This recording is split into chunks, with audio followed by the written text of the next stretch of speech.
സർക്കാർ പൊതുമേഖലാ സ്ഥാപനമായ ഹിന്ദുസ്ഥാൻ ന്യൂസ് പ്രിന്റ് ലിമിറ്റഡ് വിൽക്കാനുള്ള കേന്ദ്ര സർക്കാർ നീക്കത്തിനെതിരെ പ്രക്ഷോഭവുമായി ജീവനക്കാർ.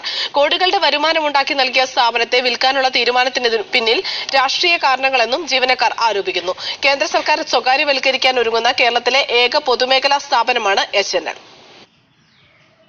1982 ഹിന്ദുസ്ഥാൻ പേപ്പർ കോർപ്പറേഷന് കീഴിൽ പ്രവർത്തനം ആരംഭിച്ച കോട്ടയം വെള്ളൂരിലെ ഹിന്ദുസ്ഥാൻ ന്യൂസ് പ്രിന്റ് ലിമിറ്റഡ് എന്ന പൊതുമേഖലാ സ്ഥാപനം കേന്ദ്ര സർക്കാരിന് ഏറെ മുതൽക്കൂട്ടാണ്. 100 കോടി രൂപ മുതൽ മുടക്കിൽ സ്ഥാപിച്ച HNL 117 കോടി രൂപയുടെ ലാഭമാണ് കേന്ദ്ര സർക്കാരിന് ഇതുവരെ നേടിക്കൊടുത്തത്. പുറമെ കേന്ദ്ര സംസ്ഥാന സർക്കാരുകൾക്ക് നികുതി ഇനത്തിലും HNL വരുമാനം നൽകുന്നു. 2014-15 വർഷത്തിൽ 1.42 കോടി രൂപയുടെ ലാഭമാണ് HNL നേടിയത്. എന്നിട്ടും സ്ഥാപനത്തെ സ്വകാര്യവൽക്കരിക്കാനുള്ള കേന്ദ്ര സർക്കാരിന്റെ നീക്കം ദുരൂഹമെന്ന് സംയുക്ത ട്രേഡ് യൂണിയൻ ആരോപിക്കുന്നു. രാഷ്ട്രീയം ഉണ്ടെന്ന് തന്നെ ഞങ്ങളുടെ വിശ്വാസം. കാരണം വെച്ചാൽ കേരളത്തിൽ BJPക്ക് ശക്തമല്ലാത്തൊരു സാഹചര്യം ഉള്ളതുകൊണ്ടായിരിക്കാം ഇത് വിൽക്കണമെന്ന് അവർ തീരുമാനിച്ചത് ഞങ്ങൾ വിശ്വസിക്കുന്നു. അല്ലെങ്കിൽ ആസാമിൽ തീരുമാനിക്കാമായിരുന്നല്ലോ. ആസാമിൽ എന്തുകൊണ്ട് തീരുമാനിച്ചില്ല? അപ്പോൾ ഇവിടുത്തെ കേരളത്തിലെ ജനങ്ങളെ അവർക്ക് ആവശ്യമില്ല. കേന്ദ്ര സർക്കാരിന്റെ നീക്കം 1000-ലേറെ ജീവനക്കാരെ നേരിട്ട് ബാധിക്കും.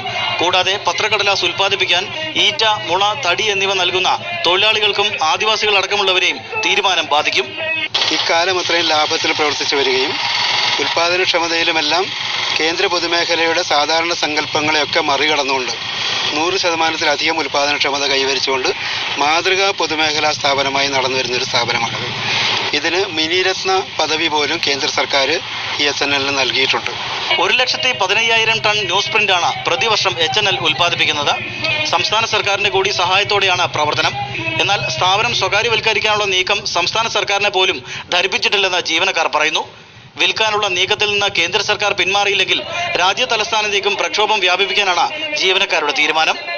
ക്യാമറ പേഴ്സൺ ഷാഫിക്കൊപ്പം ആൽവിൻ തോമസ്, മീഡിയ 1, കോട്ടയം.